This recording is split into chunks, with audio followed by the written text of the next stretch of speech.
4:24 PM na guys. Malapit na ako sa bahay. Tapos na yung aking work. So kanina lumabas tayo, di ba madilim? Madilim pa. Ngayon, padilim na naman. Pauwi pa lang tayo ng bahay. Dito na ako sa bahay guys. It is now 4:30 PM and feel ko pagod na ako. So, kagabi, diba, maaga ko tong in-new vlog na to kasi sabi ko magpapahinga sana ako. Ang ending, guys, natapos akong gumawa ng, hindi ko alam, yung paghahanda ko ng baon ko, mga ano na rin eh. 8:00 na ng hapon. O, tapos, diba, naligo pa nga ako. 8:00 na ng hapon, gabi ako natapos. Tapos, akala ko makatulog agad ako. Hindi pala ako makatulog, guys. So, hanggang 2:00, nahintay ko pa nga si Sumit eh. 2:00 na madaling araw, gising lang ako. Tapos, gumising ako 4:00 ng madaling araw. So, ayan. Pagod na pagod yung pakiramdam ko. And, dun sa bagong area na pinuntahan ko. Kasi, di ba sa ibang lugar nila ko training. Tapos, iba yung nilinis kong mga kwarto. Okay naman siya, guys. Mas bet ko siya. Parang mas madali siyang linisin. Kasi, mas malinis na yung mga kwarto. Yung parang, kailangan mo na lang siyang linisin ng mabilisan. Ganun. Ayan, so mas gusto ko siya kaysa dun sa kung saan ako nag-work last week ng 5 araw na diretso. And bukas dun ulit ako magtatrabaho. Tapos Sunday, ibang area naman nalilinisin ko. Ayun, pabago-bago siya. So, itong care center na to, medyo malaki siya. So, bawat area may iba-iba siyang pangalan, ganyan. So, kanina sa terrace ang ano pangalan niya eh. Sa terrace ako naglinis. Last week sa lodge ako naglinis. Ayan, iniinit ko lang tong natirang kanin. Tapos magsasayang ulit ako mamaya guys. Kasi wala nang rice si Sumit. And ito na lang pala yung natira dito sa ginataang kalabasa at saka sitaw. Masarap siya. Gusto ko naman siya ni Sumit. Ayun na lang yung natira. So, kasya pa naman siya ng ngayong panggabihan namin ni Sumit. So, lulutuan ko rin siya ng kanyang rice. Tapos, magluluto na rin ako ng extra para bukas na babaunin ko. Tapos, para bukas na rin na pang dinner yata. Kasi wala naman kaming lutong ulam. So, kung gusto kong kumain ng mabilisan bukas pagdating ko, mga lang, dilata meron kami dyan. Iniisip ko ako magluluto pa ako bukas pagkarating ko eh. Ngayon, sobrang traffic. As in, traffic. Late rin ako nakapag-out kanina. Dapat 3 out ko. 3 plus na ako naka-out. 3:10 yata yun or 3:15. So, ayun. Grabe na yung traffic ng paglabas ko. Tapos puno pa yung bus. Nakatayo ako ng 1 oras. Grabe, sakit ng pagod. Kanina, ang aga ko dumating sa work. 6:15 AM nasa work na ako. Kaso nga lang, nag-start ako ng work 7 AM kasi nga, hindi ako pamilyar sa lugar na yun. So, hinintay ko pa yung mga kasama kong mag-work doon para ayun, magtanong kung ano bang areas ang dapat linisin at hindi dapat linisin. Ayan, tapos kanina, diba, nakagabi pala nagluto tayo ng oats. Naubos ko siya. Ito siya. Magaling pala natin to para mahugasan. Ayan. So, usually guys, pag gabi, tas may work ako, hindi ako nag-iiwan ng mga maduduming dishes. Para hindi na maghugas si Sumit kinabukasan. Tapos, bago rin umalis si Sumit, naghuhugas siya ng mga ginamit niya din. Ayan. So, pagdating ko, walang maduming pinagkainan dyan. Ganun yung ginagawa namin. Pero today, hindi ko alam kung kaya ko pa bang maghugas-hugas. Tapos, yeah, siguro kaya yan. Tapos, eto pala, hindi ko nakain yung croissant. Siya nakain. Oats lang yung kinain ko. Tapos, yung energy bar. Ayun. Yan, mainit na yung rice.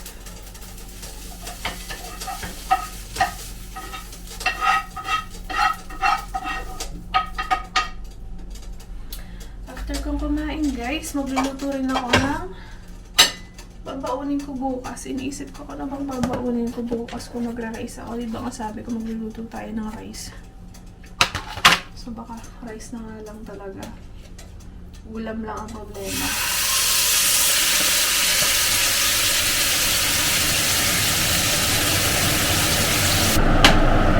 Ayan, okay na to guys.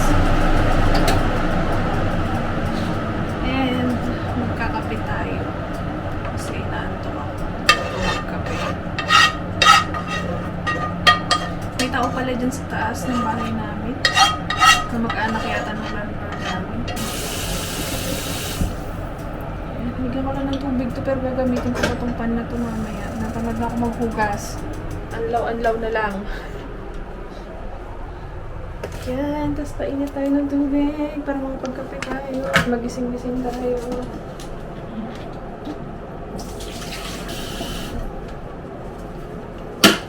For tomorrow's dinner na ulam, iniisip ko kung gagawa ko ng ukoy guys kasi meron akong naiwan dito na na kalabasa.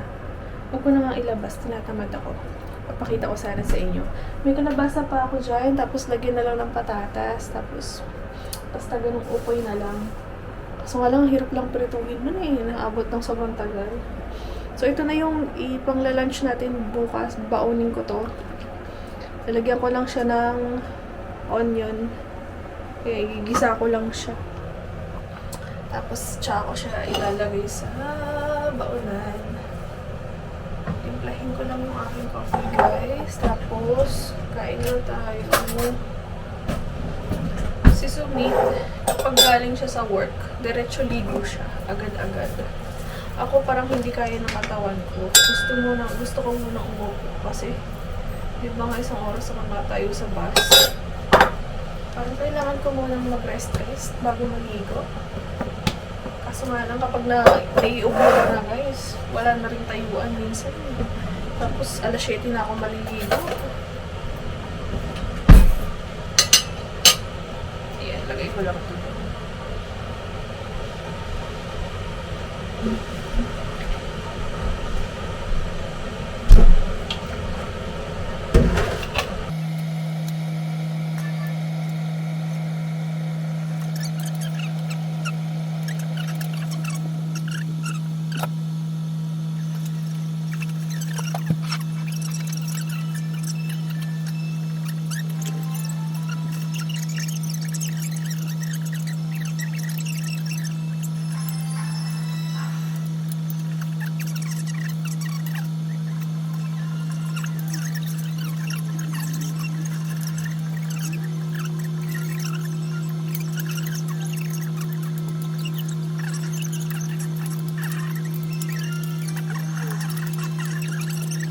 Tapos na ako nag-dinner guys. So ngayon naman, prepare na tayo ng babaunin ko para bukas. Tapos magsaing na tayo ng maraming. Ano yun? Ang baho. Oh my gosh. Andiyan yata sila sa labas. Ewan ko anong ginagawa nila. Nung friend ng aming landlord. May gaas. Ayan, magsasain tayo ng maraming kanin.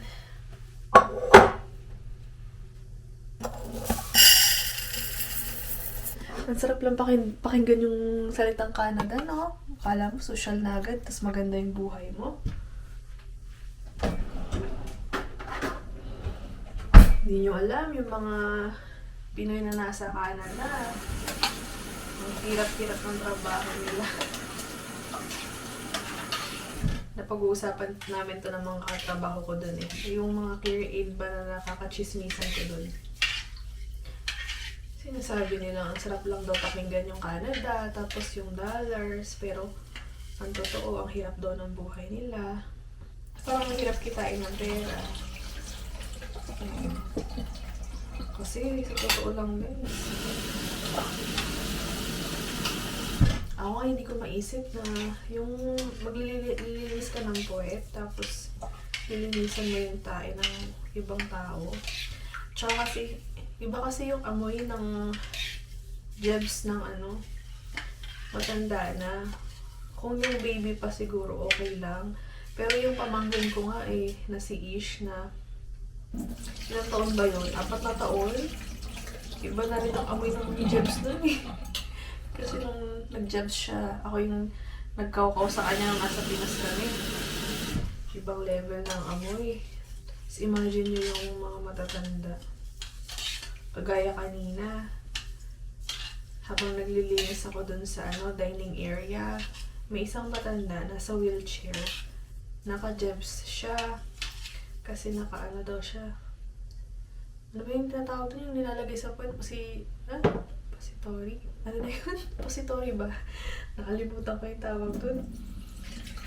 Nakaganon daw siya. So, naka-jabs siya. Ang bantot. Hindi pa yung yung nadadaanan ko lang siya ha. Imagine yung mga care aid na kailangan buksan yung diaper tapos pupunasan talaga. Tapos nung pangalawang araw ko ng training, experience ko din yung may masungit na matanda.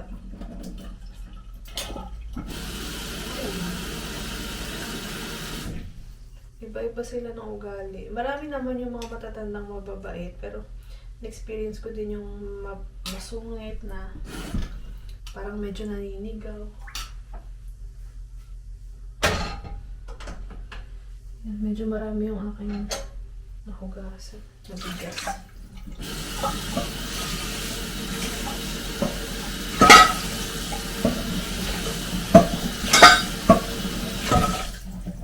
Ayan, hugasan ko na lang ng tubig to guys. Diyan ako magluluto ng tuna na lalagyan ko lang ng sibuyas para naman medyo mainitan yung tuna. Pero i-ref ko rin naman yan.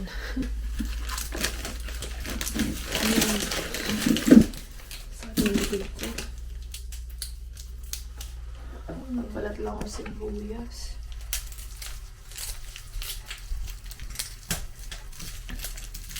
Swerte pala namin dyan sa facility na pinagtatrabahuhan namin. Kasi may nakikikwento sa akin ng mga ilang Pinoy na ng katrabaho ko sa ibang facility daw. Tapos sinabing housekeeping ka. Kailangan mo din daw humawak ng, maglinis ba ng dumi. Yun ang sabi sa akin kanina. Pero dito raw sa facility na pinagtatrabahuhan ko, yung mga housekeeping daw, housekeeper, hindi pinaghahawak ng jebs, kaya swerte kami. Pero daw, majority ng mga facility or yung mga care center, pinaglilinis din daw ng jebs yung mga housekeeping, yung mga housekeeper.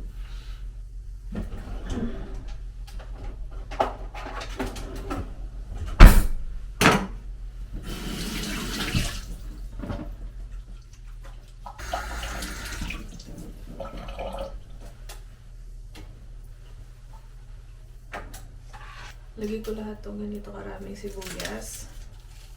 Majority pala ng mga nagtatrabaho dyan sa care center, puro Pinoy. Tapos lahat ng mga katrabaho, puro Pinoy sila. Ay, guys, na-receive ko na pala yung aking sweldo. So, kada quincenas pala dumarating ang sweldo. So, nung end of the month ng December, hindi ko alam kung naririnig niyo ako Wait lang guys, kunin ko yung cellphone ko.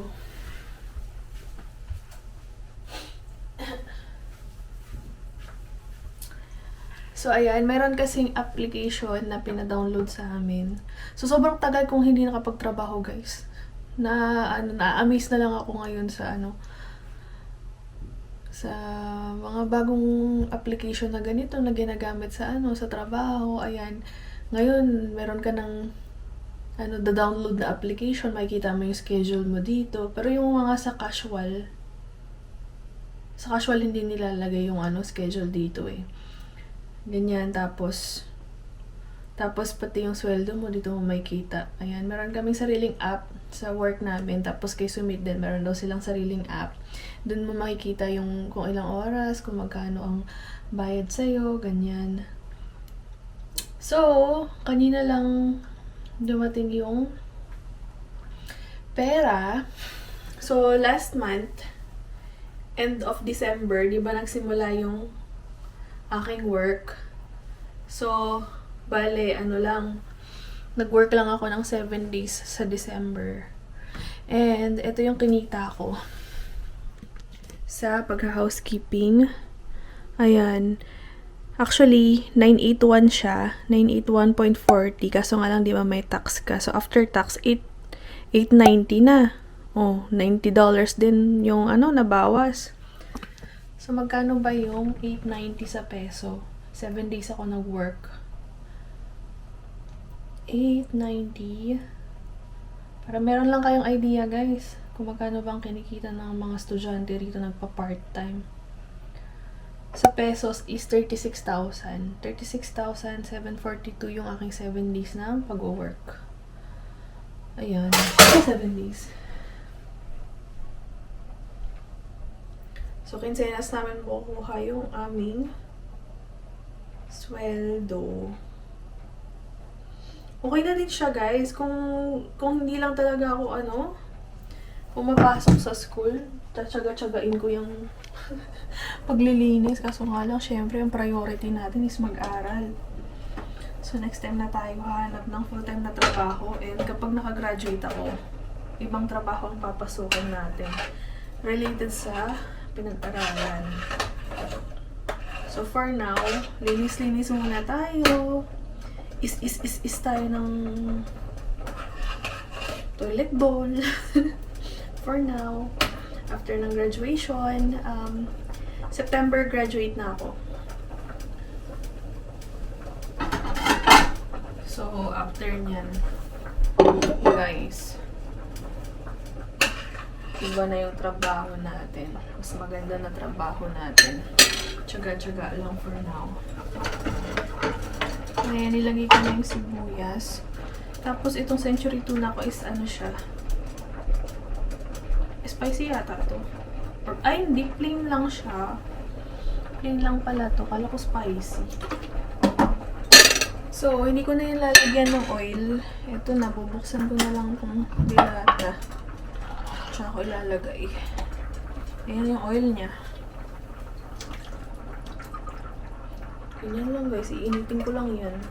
Tapos palalamigin din natin sa ref. Kasi bukas ko pa yung kakainin. Kasi iba yung lasa kapag siya, yung galing sa sa lata. Hindi ko alam kung meron ba kayong nalalasahan ganyan-ganyan. Pero sa akin kasi nalalasahan ko yung lasa ng lata eh. Kaya para tanggalin lang yung lasa ng lata, igisa natin. Wala palang takip tong maliit namin. Ito. Wala siyang takip. Kaya pinggan ang pinagtatakip namin. Nakikita nyo sa vlog. Pinggan ang nakapantakip. Kakatapos ko lang naligo. 6:01 PM na. Hindi na masama, guys. Maga akong nakaligo today. Usually kapag may work ako alas 7 na ako naliligo. Ngayon alas 6. So, on time tayo. Lagyan ko lang yung Tupperware ng rice. And sobrang dry ng aking peslak. Kasi nga nung nag-i-snow, tapos sobrang lamig sa labas, guys. Kasi nga, di ba may allergy ako sa sudden change of weather. Ang tagal kong, may mga times na, ang tagal kong naghihintay sa bus. So, yung dito ko, namumula-mula na siya sa sobrang lamig. Tapos, mga ngati-ngati na siya. Tapos, pag nangati siya, tsaka ko siya kinakamot. Ngayon, sobrang dry ng balat ko. Kaya ng umaga, kilamos ako. Ang hapdi ng mukha ko. Tapos, nung naglagay ako ng face cream, mas lalo siyang kumapili. Tapos, meron na naman akong allergy dito sa ilalim ng mata ko. Nangangati siya. Hindi ko alam kung bakit. Ito na tong kanin. Ayan, madami akong naisaing. So, pwede pa to hanggang bukas dinner. Depende na lang kay Sumit kung gusto niya mag-rice o hindi. Konting-konti lang yung rice natin, guys. Hindi naman ako masyadong nagugutom kapag nasa work. Hindi ko alam. Kasi nagbe-breakfast yata ako eh. Kanina umaga, nagkape ako, tapos nagtinapay, nag-biscuit ako. Yun yung kinain ko. Tapos bigla akong nagutom bukas, gaganto karami ang kanin. Okay lang yan, marami naman yung ulam. Tapos magdala tayo ng energy bar. In case lang.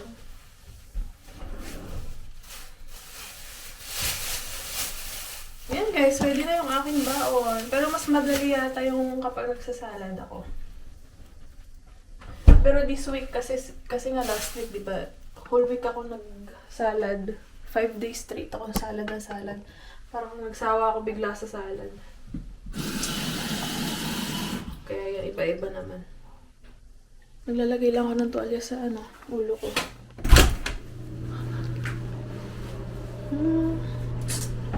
Laod tayo ng Grey's Anatomy. Ito yung maliit lang na towel.